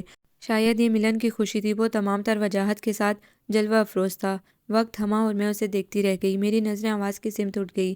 میں نے جو ذرا جنبش کی تو اس کا بھی سحر ٹوٹا۔ کیسی ہو نعمانہ؟ اس نے بے قرار ہو کر پوچھا۔ ٹھیک ہوں، تم سناؤ؟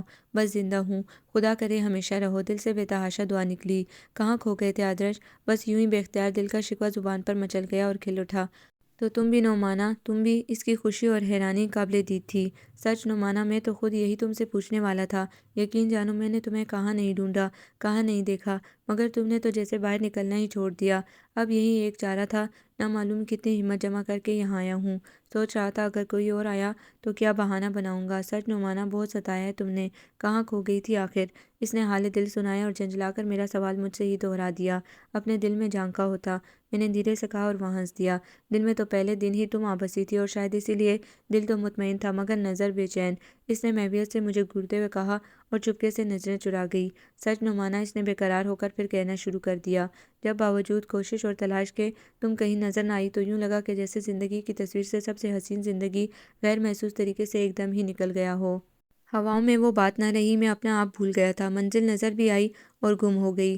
وہ تمام تر صداقتوں کے ساتھ کہہ رہا تھا اور میں صدق کے دل سے ایمان لے آئی۔ تم آنکھوں سے دور رہیں تو جیسے ہر خوشی دور رہی، وہ کہہ رہا تھا، اور اسی لمحے میرا دل بے اختیار چاہا اس کے حسین بالوں میں انگلیاں پھنسا کر اس کی نیلی نیلی آنکھوں میں جھانکتے ہوئے کہا، تم کیا سمجھتے ہو آدرش، میں تمہیں دیکھے بنا خوش رہی ہوں؟ مگر میں کچھ نہ کہہ سکی۔ اس کی زبان سے محبت کا اقرار سن کر میں پاگل ہوئے جا رہی تھی اور ایک دم ہی سے ہوش آ گیا۔ ارے میں تو بھول ہی گیا، میرا مطلب گھر میں اور کوئی؟ اس نے مارے ڈر کے نظریں ادھر ادھر دوڑائیں، لیکن میں تو جیسے ہر طرف سے مطمئن تھی۔ یا پھر وہ سامنے آ گیا تو زمانے کا خوف ہی جاتا رہا۔ ڈرتے ہو؟ میں ہنسی۔ نہیں تو۔ وہ ایک دم نڈر بن گیا۔ مجھے تو تمہاری فکر ہے کیونکہ ہر دور کی لیلا پر پہرے بڑے سخت ہوتے ہیں۔ میں لیلا تو نہیں؟ میں نے کب کہا؟ وہ جھٹ بولا۔ لیلا تو کالی تھی۔ اس نے ناک سکیڑی اور مجھے بے اختیار ہنسی آ گئی۔ وہ نعمانہ، وہ کچھ کہتے کہتے رکا۔ کہو نا، میں نے حوصلہ بڑھایا۔ بس دل ہی یہ چاہ رہا تھا وہ کہتے رہے اور میں سنتی رہوں۔ دراصل وہ میں پوچھ رہا تھا، وہ میرا مطلب ہے وہ جو تمہارے ساتھ ہے نا، وہ کون ہے؟ وہ بمشکل کہہ سکا۔ ارے وہ تو میرا بھائی ہے، میں نے ہنس کر کہا اور وہ خوش ہو گیا۔ نعمانہ، میں جا رہا ہوں، میرا مطلب ہے اسٹیٹ۔ کیا؟ کب؟ میں ڈول کر رہ گئی۔ شاید میں اب تک تمہیں یوں ہی بازاروں، ایئرپورٹ اور دکانوں میں ڈھونڈتا پھرتا اگر کل میری فلائٹ نہ ہوتی، اور اب جب کہ تم مجھے کل تک کہیں نہ ملی تو یوں تمہیں دیکھے بنا تم سے ملے بغیر جانا میرے بس میں نہ تھا، اور اسی لیے آج بڑی ہمت کے بعد یہاں پہنچا ہوں۔ تمہارا جانا بہت ضروری ہے کیا؟ میں نڈال ہو رہی تھی۔ یہ کیسا لمحہ تھا، وہ مل کر بچھڑ رہا تھا۔ ہاں، جانا بہت ضروری ہے، ڈیڈی کا بزنس سنبھالنا ہے۔ ڈیڈی کہتے ہیں تمہیں بھی اب کچھ کرنا چاہیے، تمہیں تجربہ ہونا چاہیے، مگر تم پریشان نہ ہو، میں 1 سال بعد آ جاؤں گا۔ اور اس نے میری بدحواسی بھانپ لی تھی۔ بڑے حوصلے سے تسلی دی، حالانکہ اس وقت وہ خود بکھر رہا تھا۔ نعمانہ، تمہاری منگنی وغیرہ؟ اس نے بے ربط الفاظ ادا کیے۔ اوہ نو، ویری گڈ، پھر ٹھیک ہے، بس 1 سال اور پھر میرے ڈیڈی تمہارے ڈیڈی سے ملیں گے۔ کیا تمہارے ڈیڈی؟ نہ معلوم کون سا اندیشہ زبان پر آ گیا۔ ارے نہیں، تم اس کی فکر نہ کرنا، میرے ڈیڈی بہت اچھے ہیں، میری کوئی بات نہیں ٹالتے۔ تم ملو گی تو حیران رہ جاؤ گی، ہم بالکل دوستوں کی طرح رہتے ہیں، اور اس معاملے میں تو وہ بالکل آزاد خیال ہیں، میری پسند کو کبھی رد نہیں کریں گے۔ وہ بہت اچھی سوچ رکھتے ہیں۔ وہ مستقبل کے سندر سپنے دکھا رہا تھا اور میں بے خود ہونے لگی۔ نعمانہ، میں تمہیں خط لکھوں؟ اس نے اجازت چاہی۔ نہیں، یہ ٹھیک نہیں۔ اچھا، تم لکھو گی؟ یہ بھی ممکن نہیں۔ چلو ٹھیک ہے، ہم ایک دوسرے کی یادوں کے سہارے وقت گزار لیں گے۔ تم مجھے یاد تو رکھ سکتی ہو؟ تمہیں بھولنا میرے اختیار میں نہ ہوگا آدرش، میں نے حقیقت کا اعتراف کیا۔ جان آدرش، دل کی اتھاہ گہرائیوں سے اس نے پکارا اور پھر وہ چلا گیا۔ بہت آزردہ، بڑا بوجھل، اور اس سے بھی کہیں زیادہ میں۔ وقت بھی کتنا بے رحم ہے، کبھی تو اتنے حسین لمحات سے آشنا کرتا ہے کہ انسان ساری زندگی کے غم بھول جاتا ہے، اور کبھی یہی وقت ایسی ضرب لگاتا ہے کہ انسان سنبھل نہیں پاتا، اور پھر اسی بے رحم وقت نے بڑی سنگ دلی سے مجھے بھی لوٹ لیا۔ ابھی تو آدھے رستے ہی میں پہنچی تھی کہ لوٹ کر رہ گئی۔ بڑی آس میں دن گزار رہی تھی، اس کے خیال میں ڈوبے دن، اس کی یادوں میں بھیگے راتیں، مگر پھر یہ خواب، یہ یادیں، وہ باتیں، وہ سندر سپنے، وہ انتظار میں ڈوبے دن، وہ یادوں میں بھیگی ہوئی راتیں ایک دم بکھر کر رہ گئے، اور میری انگلی میں کسی کے نام کی ہیرے کی انگوٹھی جگمگانے لگی۔ اگرچہ میں بہت روئی، بہت چیخی، بہت چلائی، مگر وہ آوازیں بازگشت بن کر میرے ہی دماغ سے ٹکراتی رہیں۔ مجھ سے کہے بغیر ہی میری تقدیر کا فیصلہ کر دیا گیا تھا۔ سرکش جذبے منہ زور ہوئے تو میں نے بغاوت کی آواز بلند کی، مگر ممی نے وہ بھی سختی سے دبا دی۔ پاگل نہ بنو نعمانہ، ضیا میں آخر برائی کیا ہے؟ کروڑ پتی آدمی ہے، لاکھوں کا کاروبار دوسرے ممالک میں پھیلا پڑا ہے، آپ لوگ مجھے بیچ رہے ہیں کیا؟ یہ شادی ہے کہ بزنس؟ میں ان سب پر لعنت بھیجتی ہوں ممی۔ انجام جانتی ہو اس کا؟ تیرے ڈیڈی تجھے زندہ نہیں چھوڑیں گے، وہ ضیا کو زبان دے چکے ہیں، تاریخ مقرر ہو چکی ہے اور اب انکار وہ اپنی بے عزتی کبھی برداشت نہیں کریں گے۔ ممی نے دھمکایا تو میں مچل گئی۔ خدا کا واسطہ ممی کچھ کرے، میں ان کے ساتھ خوش نہ رہ سکوں گی۔ میں بے اختیار رو دی۔ یہ تمہاری بے وقوفی ہے، تیرے عیش کے لیے ہی یہ سب کیا جا رہا ہے، اور پھر کیا نہیں کیا ہے تیرے لیے، ہر بات تیری رضا سے، تیری مرضی سے، اور اب یہ صلہ دے رہی ہو اپنے ماں باپ کی شفقتوں کا۔ میں سب مانتی ہوں ممی، مگر زندگی کا اہم فیصلہ آپ لوگوں نے میری مرضی سے نہیں کیا، مجھ سے پوچھے بغیر ایک دم اچانک۔ ماں باپ جو کچھ کرتے ہیں اولاد کی بھلائی کے لیے کرتے ہیں۔ وہاں تم بہت عیش سے رہو گی، مگر ممی آپ نے میری ان کی عمروں کا فرق بھی محسوس کیا ہے، ڈیڈی کے برابر ہوں گے تقریباً۔ انکار کی ایک مضبوط وجہ میں نے پیش کر دی۔ اس نے کوئی فرق نہیں پڑتا، گویا ممی پر کوئی اثر نہ ہوا۔ وہ پھر سمجھانے لگی، ایجڈ آدمی اپنی کم عمر بیویوں کو گڑھیوں کی طرح رکھتے ہیں، اور کوئی اتنا خاص عمر رسیدہ بھی نہیں۔ کتنا زندہ دل اور اسمارٹ شخص ہے، کوئی خامی نہیں ہے اس میں۔ گویا یہ حتمی فیصلہ تھا۔ ڈیڈی سے کچھ کہنے کی ہمت مجھ میں نہ تھی، بس ممی کے سامنے ہی رو پیٹ کر چپ ہو رہی۔ اس وقت کو کوسا جب ڈیڈی کے ساتھ فنکشن میں گئی تھی اور ضیاء صاحب کی نظر کا انتخاب بن گئی۔ ڈیڈی بھلا کیسے انکار کرتے، ان میں بظاہر کوئی خامی نہ تھی، میں نے خود انہیں دیکھا تھا، اچھے بھلے خوبرو انسان تھے، مزید چار چاند دولت اور شہرت نے ان میں لگا دیے تھے، بس ایک عمر کا فرق تھا جو ان کے رکھ رکھاؤ اور زندہ دلی سے بہت کم لگتا تھا۔ شادی بقول ان کے انہوں نے اب تک اس لیے نہ کی تھی کہ انہیں اپنا آئیڈیل نہیں تھا۔ یہ بھی خوب رہی تھی کہ اپنے آئیڈیل کے چکر میں دوسرے کے آئیڈیل کا چکنا چور کر رہے تھے، اور اب انہیں اپنا آئیڈیل مل گیا تھا میری صورت میں۔ میں نے بہت چاہا اپنے آپ کو سنبھالوں، نارمل رکھوں، مگر دل تھا کہ آدرش کے خیال سے باز نہ آیا وہ کسی لمحے نہ بھولتا، میں اسے ایک لمحہ بھی فراموش نہ کر سکی تھی۔ مجھ میں جو ٹوٹ پھوٹ ہوئی تھی وہ تو اپنی جگہ، مگر نوبل مجھ سے زیادہ بکھر کر رہ گیا تھا۔ میں حیران رہ گئی، اس کا یہ روپ میں نے پہلی بار دیکھا تھا۔ نعمانہ تم انکار کر دو، اس نے بڑی بدحواسی سے میرے کمرے میں آتے ہی کہا، اور میں ہکا بکا رہ گئی۔ کیوں؟ میں حیران تھی اس کے اس حملے پر۔ اپنے انکار کی وجہ تو مجھے معلوم تھی، مگر وہ ایسا کیوں چاہ رہا تھا؟ نعمانہ پلیز کچھ کرو، اگر تم نے انکار نہ کیا تو میں پاگل ہو جاؤں گا۔ کیا مطلب؟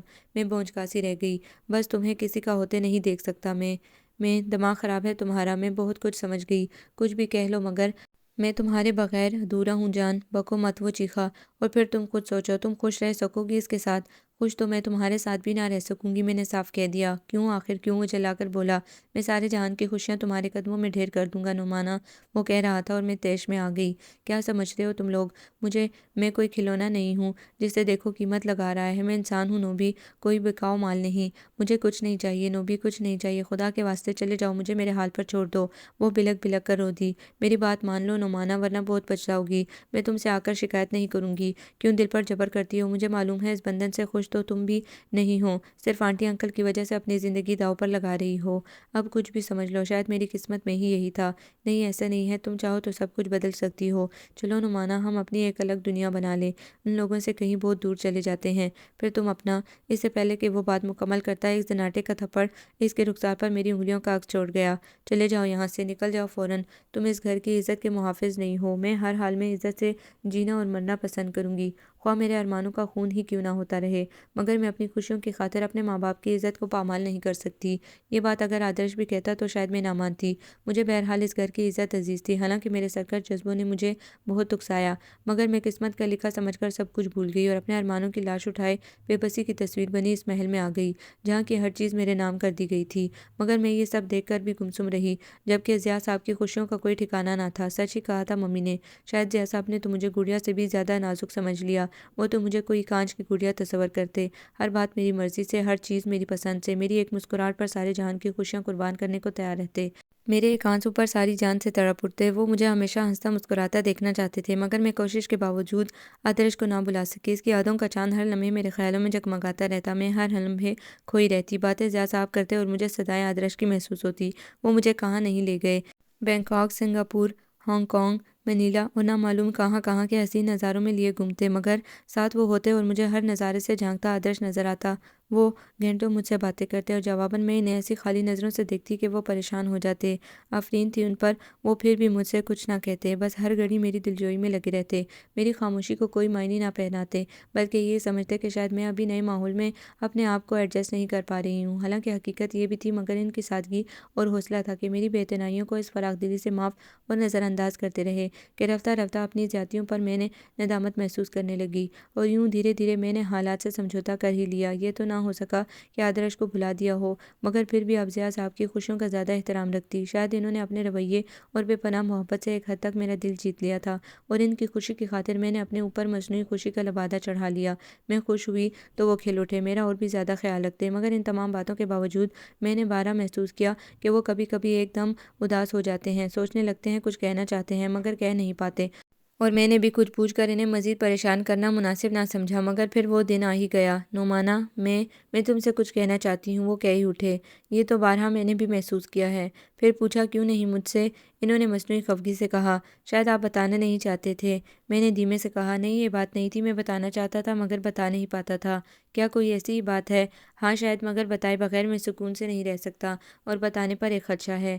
وہ کیا؟ میں نے سوال کیا۔ تم شاید مجھے معاف نہیں کرو گی، انہوں نے کہا، اور میں پریشان ہو گئی۔ ایسی کیا بات ہے؟ میں حیران تھی۔ چلیں یہ مجھ پر چھوڑ دیں، اب آپ کہہ دیں۔ تم ناراض تو نہیں ہوگی چندا؟ انہوں نے ہاتھ کو مسلتے ہوئے کہا تو میں شش و پنج میں پڑ گئی۔ بس اب آپ کہہ بھی چکے، بہت سسپینس پیدا کر لیا ہے، میں نے بے صبری سے کہا تو وہ خاموشی سے مجھے دیکھنے لگے۔ اللہ، آپ کہہ بھی چکے؟ میں جھلا گئی۔ نعمانہ، میں نے تمہیں پانے کے لیے تمہارے ڈیڈی سے بہت بڑا جھوٹ بولا ہے، انہوں نے نظریں چراتے ہوئے کہا، اور وہ مزید پریشان ہو گئی۔ وہ کیا؟ میری حیرت قابل دید تھی۔ وہ یہ کہ میں نے غلط کہا تھا کہ میں اب تک ان میرڈ ہوں، انہوں نے دھیمے سے کہا، اور میرے دماغ میں بجلیاں سی گونج گئیں۔ جی، تو کیا آپ کی پہلے بھی ایک بیوی؟ الفاظ میرے حلق میں اٹک سے گئے۔ تھی کبھی، انہوں نے کھوئے کھوئے لہجے میں کہا، اور اب؟ میں بدحواس ہو گئی، بڑا شوق لگا تھا مجھے۔ اب نہیں ہے، بلکہ بہت پہلے اللہ میاں کے پاس چلی گئی۔ اوہ ویری سیڈ، میں نے بمشکل خود کو سنبھالا، مگر کب، کیسے؟ ڈیڈی کی شدید خواہش تھی کہ میرے سر پر صحرا دیکھیں، شاید انہیں معلوم ہو گیا تھا کہ وہ زیادہ عرصے نہ جی سکیں گے، تبھی میرے ہوش سنبھالتے ہی وہ اپنی بھتیجے کو بہو بنا لائے۔ اس وقت میری عمر بمشکل 17-18 سال تھی۔ نینا بہت اچھی لڑکی تھی، لیکن شاید اسے خوشیاں دیکھنی نصیب نہ ہوئی۔ ڈیڈی کا انتقال میری شادی کے 2 ماہ بعد ہی ہو گیا تھا، اور نینا بھی 1 سال بعد ان کے پاس چلی گئی۔ آج اس آنے کو 20 برس ہو چکے ہیں۔ انہوں نے ساری رودات سنائی۔ یہ سب اب بتانا ضروری تو نہیں تھا، میں روحانسی ہو گئی، بس دل بجھ کر رہ گیا تھا کچھ۔ ہاں شاید میں اب بھی تمہیں یہ بتانے کی ہمت نہ کرتا، مگر اب کوئی چارہ نہیں تھا، کیونکہ میرا بیٹا کل بیرون ملک سے واپس آ رہا ہے۔ ایک نیا بم میرے دماغ پر گرا، یہ دوسرا زبردست شوق تھا، میں ڈول کر رہ گئی۔ ان کا بیٹا گویا 21 سال کا نوجوان، مجھ سے بھی بڑا، میں دل تھام کر رہ گئی۔ میرا سر بری طرح چکرا رہا تھا۔ میرا بیٹا میری بیوی کی پہلی اور آخری نشانی، بہت عزیز ہے مجھے، میں نے اسے بہت پیار دیا ہے نعمانہ، اپنا آپ وقف کر دیا تھا اس کے لیے، اسے ستیلی ماں کے مظالم سے بچانے کے لیے میں نے دوسری شادی نہیں کی تھی، میں نے اسے بڑے لاڈ سے پالا ہے، ماشاءاللہ وہ اب جوان ہے، میرے کاروبار میں ہاتھ بٹانے کے قابل ہے، بہت اچھا ہے وہ، بڑی پیاری باتیں کرتا ہے، شیطان بھی بھلا کا ہے، بہت ستائے گا تمہیں، تم مائنڈ نہ کرنا، بڑا شریر ہے، بڑا ہو گیا ہے، مگر اس کی شرارتیں کم نہیں ہوئیں، ہم دونوں بالکل دوستوں کی طرح رہتے ہیں، تم اس سے ملو گی تو بہت خوش ہوگی۔ وہ کہتے رہے اور میں سنتی رہی کہ شاید میرے نصیب میں یہی ہے، سوچ رہی تھی ماں باپ اپنی اولاد کے لیے بھلا ہی سوچتے ہیں، اور اولاد کی پسند کو اس لیے ترجیح نہیں دیتے کہ وہ نادان ہوتے ہیں، ان کے لیے فیصلے غلط بھی ہو سکتے ہیں، مگر آج وقت نے ثابت کر دیا تھا کہ بڑے بڑے تجربہ کار لوگوں کے فیصلے بھی تقدیر کے سامنے مات کھا جاتے ہیں، حالانکہ حقیقت یہ ہے کہ اگر نصیب میں اچھا لکھا ہوا ہو تو ہر صورت اچھا ہوتا ہے، خواہ اس کا فیصلہ اولاد ہی نے کیوں نہ کیا ہو، اور اگر برا لکھا ہے تو وہ برا ہو کر رہتا ہے، خواہ اس کا انتخاب تجربہ کار ماں باپ ہی نے کیوں نہ کیا ہو، فرق صرف اتنا ہوتا ہے کہ اگر بڑوں کے فیصلوں کے غلط نتائج برآمد ہوں تو دوش قسمت کو دیا جاتا ہے، اور اگر اولاد کی پسند کوئی روک بن جائے تو یہ فوراً اس کی نادانی میں اٹھائے قدم یا جذبات میں بہہ کر کیے گئے غلط فیصلے کو مورد الزام ٹھہرایا جاتا ہے۔ میرے ماں باپ نے میرے لیے کیا کچھ نہ کیا تھا، میں شکایت کس سے کرتی؟ ضیاء صاحب تو خود بہت شرمندہ تھے، مجھے تسلیاں دے رہے تھے، معافی مانگ رہے تھے، مگر شاید انہیں خود مناسب الفاظ نہیں مل رہے تھے، اور میں ایک بار پھر حالات کے دھارے کے سنگ خاموشی سے بہہ گئی۔ صبح ہوئی اور ضیاء صاحب بڑے اہتمام سے ایئرپورٹ جانے کے لیے تیار ہو گئے۔ تم چل رہی ہو؟ جی میں، انہوں نے میری ہچکچاہٹ محسوس کی تو زیادہ اصرار نہیں کیا، کہنے لگے چلو رہنے دو، تم یہیں رہو، تمہاری طبیعت ٹھیک نہیں شاید، اور میں جی اچھا کہہ کر رہ گئی، تیار تو کیا خاک ہونا تھا، پھر بھی چہرے سے پھوٹتی مایوسی کی ایک تہہ چڑھا لی، ضیاء صاحب کی پسند کا سوٹ پہنا اور مجھے دل سے انتظار کرنے لگی، اور پھر وہ وقت آ گیا، میرے کانوں میں آوازیں سی آنے لگی، پہلے گاڑی کی پھر کہوں کی، اور ڈیڈی بڑے وہ ہیں، آپ مجھے اطلاع بھی نہیں دی اور میرا انتظار بھی نہیں کیا، اور وہ کہاں ہیں، مجھے ایئرپورٹ بھی لینے نہیں آئیں، ناراض ہوں میں ان سے، جب تک آ کر خود نہ منائیں گی نہ مانوں گا، کوئی شوخی اور خفگی سے کہہ رہا تھا، آواز اس قدر مانوسی تھی کہ سینے میں دل دھڑ دھڑا کر رہ گیا، تبھی ضیاء صاحب کمرے میں آ گئے، بھائی بڑا ضدی ہے، ناراض ہو گیا ہے تم سے، تم ایئرپورٹ جو نہیں گئی، اسے لینے ڈرائنگ روم میں ہی بیٹھ گیا ہے، جاؤ جا کر منا لو اسے، بڑا شریر ہے میرا یار، ضیاء صاحب بے انتہا خوش تھے اور میں اپنے ڈولتے وجود کو تقریباً گھسیٹتی ڈرائنگ روم میں لے آئی۔ وہ پاؤں پھیلائے بڑے لاؤبالی اور کھلنڈرے انداز میں صوفے پر براجمان تھا، میری طرف پشت تھی، اس کی بڑی مشکل سے چہرے پر مسکراہٹ لانے کی کوشش کی۔ ناراض ہو گئے آتے ہی؟ بمشکل پوچھ سکی۔ جی جناب، ناراض اور 100% ناراض، وہ تیزی سے کہتا ہوا صوفے سے اچھل کر مڑا اور میں چکرا کر رہ گئی۔ سانسیں اٹکتی محسوس ہوئی۔ اندیشہ تو پہلے یہ آواز سن کر ہوا تھا مگر وہم و گمان سمجھ کر نظر انداز کر گئی تھی۔ اب آنکھیں کیسے دھوکہ کھا سکتی تھیں؟ اسے تو میں نے مسلسل سپنوں میں دیکھا تھا اور پھر ایک بار نہیں کئی بار حقیقت کی دنیا میں بھی۔ یہ تو وہی تھا میرے سپنوں کا شہزادہ آدرش، میرا اپنا آدرش، آج میرے سامنے میرے بیٹے کے روپ میں کھڑا تھا۔ میں واقعی بہت سخت جان تھی، یوں ہی جامد و ساکتے سے دیکھتی رہ گئی۔ وہ بھی تو کس قدر پریشان و حیران تھا، اسے یقین نہیں آ رہا تھا، شاید اس کا چہرہ گواہی دے رہا تھا کہ وہ اس حقیقت کو جھٹلانے کی کوشش کر رہا ہے۔ تبھی ضیاء صاحب آ گئے اور انہوں نے اس کا شک دور کر دیا۔ رسمی سا تعارف ہوا اور وہ صوفے پر ڈھیر ہو گیا۔ ڈیڈ، میں بہت تھک گیا ہوں، تھوڑا آرام کرنا چاہتا ہوں۔ اس نئی کوٹھی میں میرا کون سا ٹھکانہ ہے؟ اس نے بمشکل مسکرانے کی کوشش کی مگر ناکام رہا۔ ارے یار، تھکن کا اظہار تو ایسے کر رہا ہے کہ جیسے پیدل آیا ہے، اپنی ممی سے باتیں نہیں کرے گا؟ او نو پاپا، تو اس وقت آرام، صرف آرام۔ وہ دونوں ہاتھوں سے سر تھامتا ہوا کمرے سے باہر نکل گیا۔ دوپہر کو ضیاء صاحب جلدی آ گئے، آفس سے آدرش کی وجہ سے، مگر وہ اس وقت تک آیا ہی نہیں تھا۔ یہ کیا ہو گیا؟ اس لڑکے کو معلوم ہوتا ہے وہاں دل لگ گیا ہے، اب بھلا کیسے خوش رہے گا؟ ضیاء صاحب ہنستے ہوئے مجھ سے کہنے لگے۔ انہیں اس پریشانی کی وجہ شاید یہی محسوس ہوئی تھی اور میں خاموشی رہی، سوچ رہی تھی اب کیا ہوگا، دن کیسے گزریں گے۔ ضیاء صاحب بھی اب بہت برے لگنے لگے تھے۔ جو جگہ 8-10 ماہ میں انہوں نے میری دلجوئی کر کے میرے دل میں بنائی تھی، 1 منٹ میں ہی ختم ہو گئی تھی اور اس کی جگہ اب نفرت سر ابھار رہی تھی۔ چلو نعمانہ، ہم لوگ کھانا کھا لیتے ہیں، تمہیں بھوک لگ رہی ہوگی۔ آدرش تو نہ معلوم کب آئے۔ ضیاء صاحب کلائی پر بندی ریسٹ واچ دیکھتے ہوئے اٹھ کھڑے ہوئے۔ مجھے بھوک نہیں، میں نے لاپرواہی سے کہا۔ ارے کیا ہو گیا تمہیں؟ کل بھی سارا دن ڈھنگ سے کھانا نہیں کھایا، صبح ناشتہ بھی یوں ہی سا کیا، آخر بات کیا ہے؟ کہیں بھوک ہڑتال تو نہیں کر رکھی ہے؟ کچھ بھی کی ہو آپ کو اس سے مطلب؟ نعمانہ، تم نے تو کہا تھا کہ تم مجھے معاف کر دو گی۔ چلو خیر، میرے کیے کی سزا مجھے ہی دو، خود پر کیوں ظلم کرتی ہو؟ آؤ شاباش، پہلے کھانا کھا لو، بعد میں ناراض ہو لینا، انہوں نے رسانیت سے کہا اور میرا ہاتھ پکڑ کے زبردستی ڈائننگ روم میں لے آئے۔ کھانا لگا اور میں چپ بیٹھی رہی۔ وہ منتظر تھے کہ پہلے میں شروع کروں مگر میں گم سم تھی۔ کل سے دل کا عجب عالم تھا۔ نعمانہ کچھ لو، انہوں نے محبت سے کہا اور میں بے اختیار رو دی۔ دل نہیں سنبھل رہا تھا۔ کھانے کے سامنے نہیں روتے، انہوں نے مجھے سمجھانا چاہا۔ میں کھانے کے سامنے کہاں اپنے نصیب پر رو رہی ہوں؟ اب اتنا برا بھی نہیں تمہارا نصیب جتنا تم سمجھ رہی ہو، انہوں نے بے حد اداسی سے کہا۔ چلو خیر چھوڑو، پہلے کھانا کھا لو، بعد میں چاہے کچھ کہہ لینا، چاہے رو لینا۔ انہوں نے پلیٹ میں چاول نکال کر میرے آگے کر دیا، ایک چمچہ میرے ہاتھ میں تھما دیا اور خود بھی خاموشی سے کھانا کھانے لگے۔ میں سمجھ رہی تھی وہ اس وقت کس طرح کھانا کھا رہے ہیں۔ ابھی مشکل 2 ہی لقمے حلق سے اترے تھے کہ ملازم نے آ کر اطلاع دی کہ چھوٹے صاحب آ گئے ہیں۔ ضیاء صاحب فوراً لپکے اور اسے وہیں گھسیٹ لائے اور میں بت بن گئی۔ ضیاء صاحب کے بے حد اصرار پر وہ سامنے ہی والی کرسی پر بیٹھ گیا، فوراً ہی کھانا شروع کر دیا، انتہائی عجلت میں کہ جیسے فوراً ہی یہاں سے بھاگ جانا چاہتا ہو۔ یار میں سمجھ رہا ہوں تم کیا چکر چلا کر آئے ہو وہاں پر، ضیاء صاحب نے ہنستے ہوئے کہا تو اس کے ہاتھ رک گئے۔ ایک لمحہ کو مجھ سے نظریں ٹکرائیں اور وہ ہنس دیا، انتہائی کھوکھلی ہنسی، میرا دل کٹ کر رہ گیا۔ چکر تو آپ نے یہاں چلایا ہے پاپا؟ اس کی بات پر ضیاء صاحب بے ساختہ ہنسے، اور تم میرے بھی استاد لگتے ہو، مگر باپ سے کون جیت سکتا ہے؟ اس نے بظاہر ہنستے ہوئے مگر انتہائی دکھ سے کہا۔ یار تم اصل بات گول کر رہے ہو۔ اچھا یہ بتاؤ ہے کیسی وہ؟ ضیاء صاحب نے رازداری سے پوچھا تو اس نے گھبرا کر میری طرف دیکھا۔ کون؟ وہ حیران ہو کر بولا۔ یہ وہی جسے تو دل دے آیا ہے اسٹیٹ میں اور یہاں مجنوں بنا پھر رہا ہے۔ اچھا وہ جسے میں نے دل دیا ہے اس کا پوچھ رہے ہیں؟ اس نے کہتے ہوئے میری طرف دیکھا اور میری سانسیں رک گئیں۔ بہت اچھی ڈیڈی، بہت ہی اچھی، وہ کہتے ہوئے اپنے پلیٹ پر جھک گیا، مبادا اس کے چہرے کا کرب جو میں نے محسوس کیا ضیاء صاحب نہ دیکھ لیں۔ او آئی سی، پھر تو تیرا یہاں دل نہ لگنا صحیح ہے۔ ضیاء صاحب نے مسکراتے ہوئے سے چھیڑا، تبھی تو کل کی فلائٹ سے واپس جا رہا ہوں۔ کیا دماغ تو صحیح ہے؟ اب ایسی بھی کیا جلدی؟ اگر ایسا ہی تھا تو ساتھ لے آتا اسے، میں نے تو اس سلسلے میں تجھے پوری آزادی دی ہوئی ہے۔ ہاں ڈیڈی، بس یہی غلطی ہو گئی، ساتھ ہی لے جاتا اسے۔ کیا؟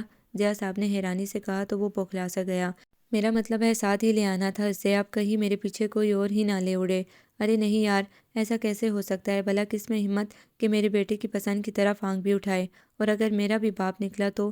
آدرش نے ان کی آنکھوں میں جھانکتے ہوئے کہا تو وہ بے ساختہ ہنس دیے۔ تجھے معلوم ہے اتنے پاورز صرف تیرے باپ میں ہیں اور کسی میں نہیں، دولت و شہرت کا نشہ بول رہا تھا، تبھی تو میں نے کہا نا باپ سے کوئی نہیں جیت سکتا۔ بہرحال میں صبح چلا جاؤں گا، اس نے پلیٹ میں چمچہ رکھتے ہوئے فیصلہ کن لہجے میں کہا۔ ارے تو چلے جانا، مگر یہ سویٹ ڈش تو کھاتے جاؤ، ضیاء صاحب نے کہا تو وہ ہنستے ہوئے پلٹا۔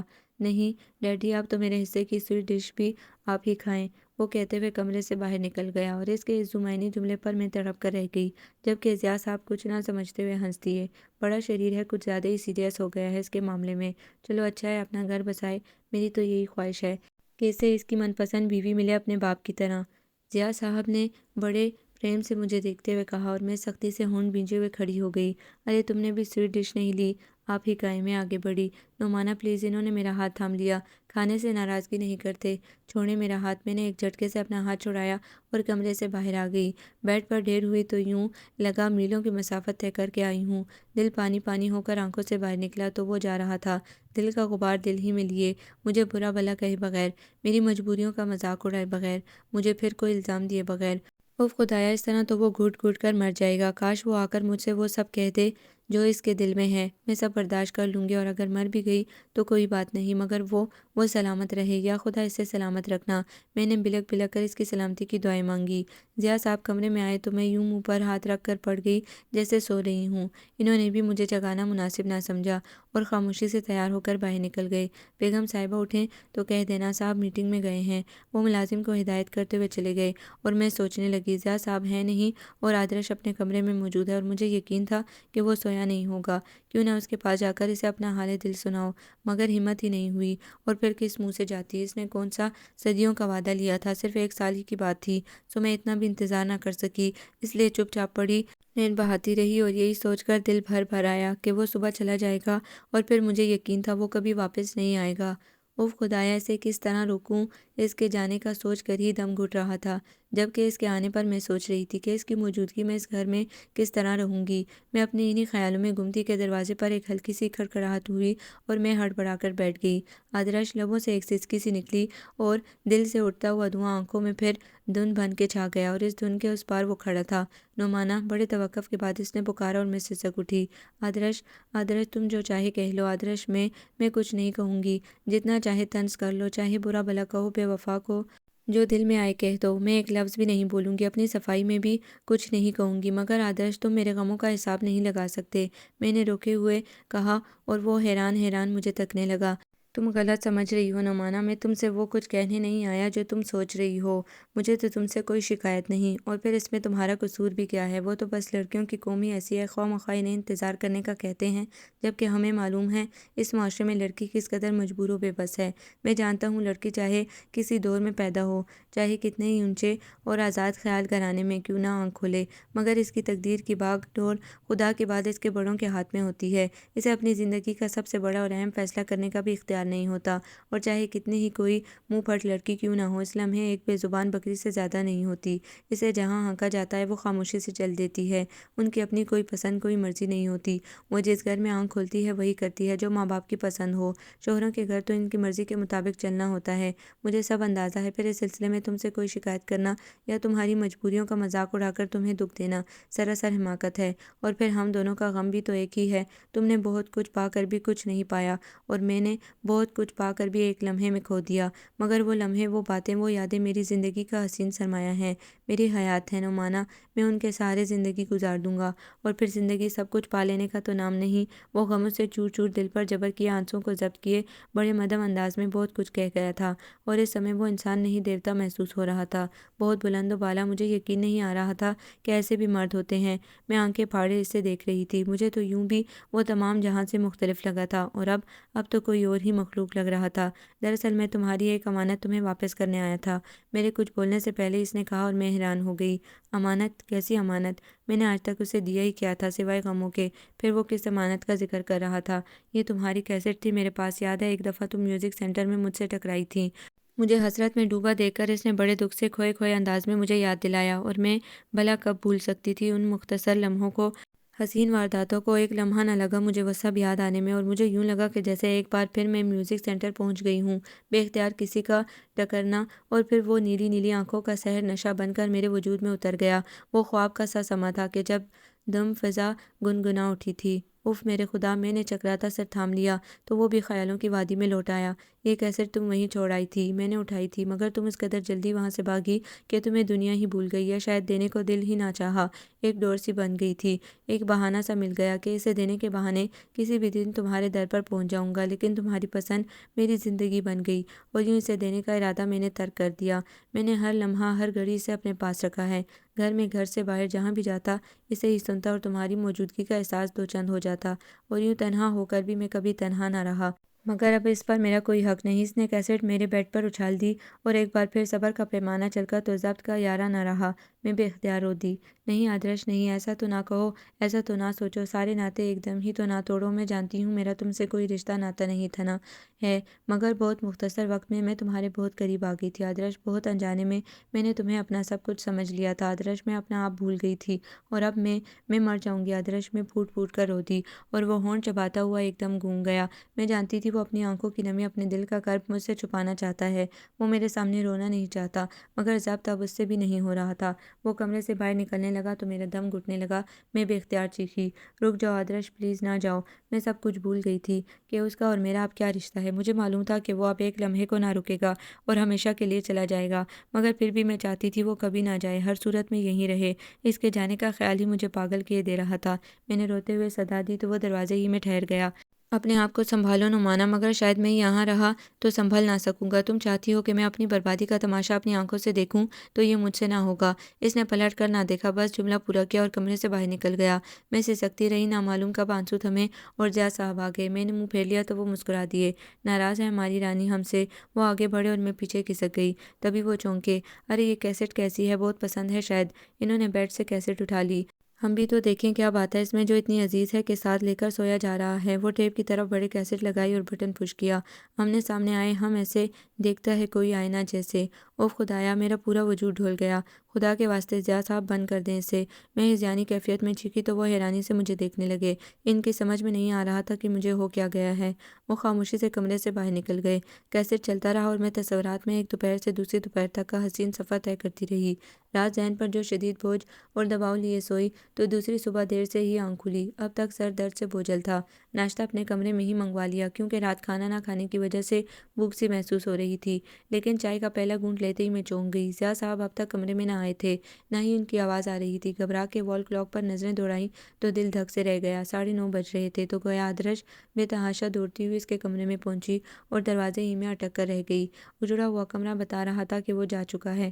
میں رہ گئی اور پھر چم چم نہر بہاتی تنہا میں اپنے کمرے میں آ گئی، اور اب کہاں کی بھوک، کہاں کا ناشتہ۔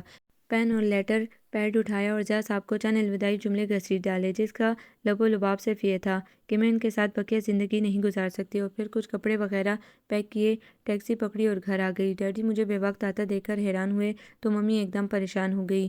اور نوبی، وہ تو یوں بھی جب میں ملنے آتی تھی تو سوائے 2-4 طنزیہ جملوں کی دوسری بات نہ کرتا تھا، سو اس وقت بھی ایک چبھتی ہوئی نظر ڈالتا اپنے کمرے میں چلا گیا۔ ممی سے کچھ کہنے کی بجائے ان سے لپٹ کر پھوٹ پھوٹ کر رو دی۔ کچھ بتایا نہیں جا رہا تھا، جبکہ ممی ڈیڈی مستقل یہی پوچھ رہے تھے کہ آخر ہوا کیا ہے، کیا ضیاء صاحب سے لڑ کر آئی ہو، انہوں نے کچھ کہہ دیا کیا، وغیرہ وغیرہ، مگر میرے آنسو تھمتے تو زبان سے جملے ادا ہوتے۔ بمشکل روتے ہوئے بتایا، ممی ضیاء صاحب پہلے سے میرڈ تھے اور ایک جوان بیٹے کے باپ بھی۔ ممی نے سنا تو دل تھام کر رہ گئیں۔ وہ ڈیڈی کو ایک دم ایسا شوق لگا کہ بیٹھتے ہی چلے گئے۔ میں اپنا غم بھول کر انہیں سنبھالنے لگی۔ نوبی نے فوراً فیملی ڈاکٹر کو فون کیا اور وہ جلدی ہی آ گئے۔ بیک وقت کئی انجیکشن ڈیڈی کو لگائے گئے اور میں رو رو کر ان کی سلامتی کی دعائیں مانگنے لگی۔ شاید یہ میری ہی دعاؤں کا اثر تھا کہ ڈیڈی کا دل سنبھلا اور وہ حواس میں آ گئے۔ وہ فوراً ضیاء صاحب سے ملنا چاہتے تھے، مگر ڈاکٹر نے ان کی حالت کے پیش نظر فوری طور پر کہیں جانے اور زیادہ بولنے سے منع کر دیا اور نیند کا انجیکشن دے کر چلے گئے، اور ڈیڈی آرام سے سو گئے، جبکہ ممی میری قسمت کو روتی رہی۔ 2 دن بعد باوجود ہماری کوشش کے وہ ضیاء صاحب کے گھر پہنچ گئے، مگر وہاں جا کر معلوم ہوا کہ وہ 4 بجے کی فلائٹ سے یہاں سے جا چکے ہیں ہمیشہ کے لیے۔ یہاں کی تمام جائیداد میرے نام کر گئے تھے اور ساتھ ہی ایک لفافہ ملازم کو دے گئے تھے۔ ڈیڈی جب وہاں سے آئے تو بے حد اداس تھے۔ ان کے ہاتھ میں ایک لفافہ تھا جسے کھولنے سے پہلے ہی میں جان گئی تھی کہ اس میں کیا ہوگا۔ ہاں، میری تقدیر کا پروانہ تھا وہ، میری خلاصی کا پروانہ۔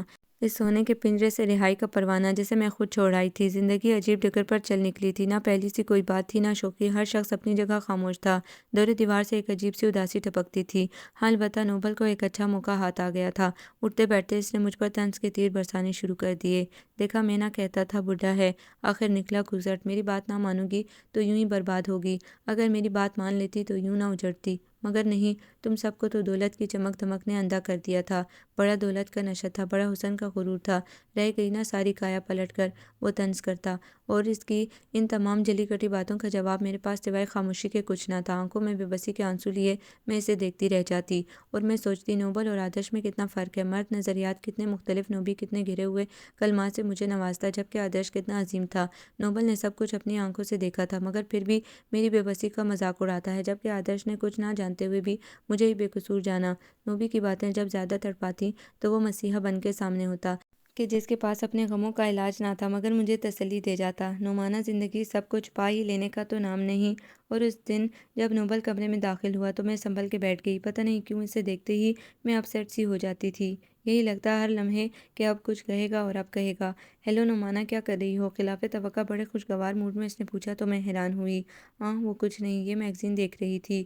بڑے نپے تلے الفاظ ادا کیے۔ ہر وقت میگزین ہی پڑھتی رہتی ہو، کبھی باہر نکل کے بھی دیکھا کرو کہ کیا ہو رہا ہے۔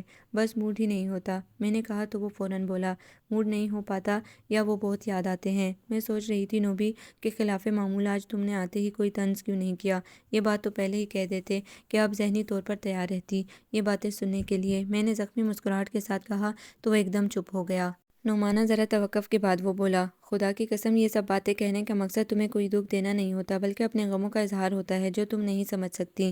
ہاں مجھے تم پر بھی غصہ آتا ہے، اس لیے کہ آنٹی انکل جو کر رہے تھے سو کر رہے تھے، مگر تم اگر چاہتی تو سب نہ ہوتا۔ لیکن تمہیں کیا احساس تھا کسی کے غم کا؟ مجھے اپنے ہارنے کا اتنا غم نہیں جتنا تمہاری بربادی کا ہے۔ سچ چندہ مجھے بڑا دکھ ہوتا ہے تمہیں اس حال میں دیکھ کر۔ میرا دل چاہتا ہے پہلی والی نعمانہ واپس آ جائے، وہ ہنسی، وہ شوخی، وہ شرارتیں، سب کچھ لوٹ آئے۔ پلیز رانی خوش رہا کرو۔ ہاں میں بہت برا ہوں، مگر معاف کر دیا کرو مجھے۔ میں اس وقت اپنے آپے میں نہیں ہوتا، میں سب کچھ کہہ تو جاتا ہوں مگر تم سے زیادہ دکھی ہوتا ہوں۔ پلیز مائنڈ نہ کیا کرو میرا، اب ایسا نہیں ہوگا، میں کوشش کروں گا آئندہ کوئی بات ایسی نہ کہوں جو تم پر گرا گزرے، اور تم بھی یہ سب کچھ بھول جاؤ اور اس طرح منہ بسورتے ہوئے وقت گزارنے ایک نئی زندگی کا آغاز کرو۔ خوش رہا کرو چندہ کہ تمہاری خوشی کے ساتھ کسی دوسروں کی خوشیاں بھی وابستہ ہیں، تمہاری مسکراہٹ کسی کو نئی زندگی بھی دے سکتی ہے۔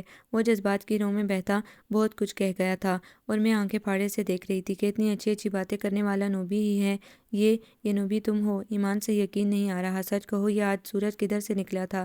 خوشی اور حیرانی کے ملے جلے جذبات کے ساتھ میری آواز نکلی تو وہ بے تحاشا ہنس دیا۔ جناب سورج چاہے جدھر سے نکلے، البتہ چاند اسی کمرے سے نکلتا ہے، اب نکل بھی چلو، باہر بہت اندھیرا چھا گیا ہے۔ اس سے پہلے کہ وہ مزید جذباتی ہوتا میں نے جلدی سے بات بدلی۔ نوبی سچ بتاؤ یہ آج اتنے خوش کیوں ہو؟ کیا کوئی قارون کا خزانہ مل گیا ہے؟ بس دعا کرو آپ کے قارون کا خزانہ اپنے ہی ہاتھ لگے۔ وہ پھر زمائنی بات کہہ گیا، اے نوبی کے بچے مار دوں گی، بتاتے کیوں نہیں کیا بات ہے؟ پہلے والی نعمانہ واپس آنے لگی تو وہ خوشی سے چلا اٹھا، ارے خوش رہو سائیں، خوش رہو، یہ ہوئی نا بات، اب ہو جائیں ذرا دو ہاتھ اور پھر میں سناؤں تمہیں خوشی کا سندیسہ۔ اس نے مزید سسپنس پیدا کیا۔ اللہ اب میں وہ جھنجھلائی، اچھا سنو ممی آ رہی ہیں کیا آنٹی آ رہی ہیں؟ بے انتہا خوشی کے ساتھ میرے آنسو نکل پڑے۔ یہ کیا بات ہوئی؟ اب میں نے تمہیں خوشی کی خبر سنائی ہے، خدا نخواستہ کسی کے انتقال پر ملال تو نہیں بتایا جو فوراً پیمانہ چھلک پڑا؟ اللہ نوبی آنٹی کو کتنا شوق تھا مجھے دلہن بنے دیکھنے کا، میں نے روتے ہوئے کہا تو وہ جھٹ بولا، تو کیا ہوا آپ دیکھ لیں گی کیا؟ میں چیخی، دلہن، اس نے آرام سے کہا، بکو مت، میں جھلائی، ہائے اللہ آنٹی کو کیا معلوم کہ میں جناب سب خیر ہے؟ کیا مطلب؟ میں نے حیرانی سے دیکھا، مطلب یہ کہ ڈین ڈین ڈین، اس نے ایک ہاتھ پہ لایا اور دوسرے کی انگلی پین کی صورت میں چلاتے ہوئے کہا، یہ ڈین ڈین کیا ہوتا ہے؟ میں چڑھ گئی، یہ ڈین ڈین یہ ہوتا ہے کہ بذریعہ خط انہیں اطلاع پہنچا دی گئی ہے کہ پہنچی وہیں پر خاک جہاں کا خمیر تھا، اس نے بتایا اور میں چپ ہو گئی۔ اچھا سنو فٹافٹ تیار ہو جاؤ، پکچر چلنا ہے، مگر کچھ نہیں، ٹکٹ لے آیا ہوں، انکار نہ سنوں، سمجھی؟ اس نے بڑے رعب سے تہمانہ انداز میں کہا اور میں واقعی انکار نہ کر سکی۔ مجھے نہیں معلوم کہ اندر ہی اندر کیا کھچڑی پک رہی تھی، بس اتنا ضرور علم تھا کہ ممی ڈیڈی نئے سرے سے میری فکر میں لگ گئے تھے اور اب کی بار ان کی نظریں خاندان کے دیکھے والے لڑکوں ہی میں سے کسی کو منتخب کرنا چاہتی تھی۔ لیکن آنٹی کا یوں اچانک آنا میری سمجھ میں نہیں آ رہا تھا، جبکہ وہ میری شادی میں نہیں آئی تھی۔ یہ نہیں معلوم کہ اس کی وجہ ان کی مصروفیات تھی یا کچھ اور، البتہ اتنا ضرور ہوا تھا کہ شادی کی اطلاع اور کارڈ پہنچنے کے بعد ان کے خطوط آنے بند ہو گئے تھے۔ بس ایک دو بار فون ہی آ گیا تھا جس پر رسمی سی مبارکباد دے دی تھی، اور پھر وہ نوبل سے ہی بات کر لیا کرتی تھی کبھی کبھی۔ مگر اب نوبل کا خط ملتے ہی انہوں نے اچانک آنے کا فون دے دیا تھا کہ وہ 2 دن بعد آ رہی ہیں، پیر کو۔ مجھے کچھ شبہ تھا اور یہ شبہ آنٹی کے آنے پر ٹھوس حقیقت بن کر سامنے آ گیا۔